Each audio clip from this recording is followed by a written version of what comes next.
بلوچستان کی سرحدی تحصیل ماشکل میں موبائل نیٹ ورک کی ناقص سروس نے لوگوں کو شدید ذہنی مریض بنا دی ہے۔ 80,000 آبادی پر مشتمل ایریا میں موبائل نیٹ ورک کی طویل عرصے تک لوڈ شیڈنگ اور خراب ہونے کی باعث صارفین کے لیے مشکلات کھڑی کر دی ہے۔ علاقے میں نیٹ تو کام کرتا ہی نہیں، جبکہ دن کو ٹاورز بیٹری پر چلتے ہیں اور رات کو نیٹ ورک غائب ہو جاتے ہیں۔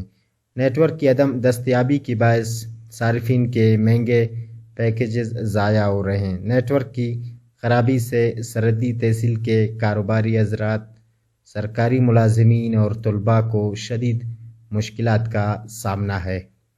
اہل علاقہ نے متعلقہ حکام سے سرحدی تحصیل ماشکل میں موبائل نیٹ ورک کی خرابی کا فوری طور پر نوٹس لینے اور نیٹ ورک کا نظام بحال کرنے کا مطالبہ کیا ہے۔ کیمرہ ٹیم کے ساتھ نصیر قبطانی، وش نیوز، ماشکل۔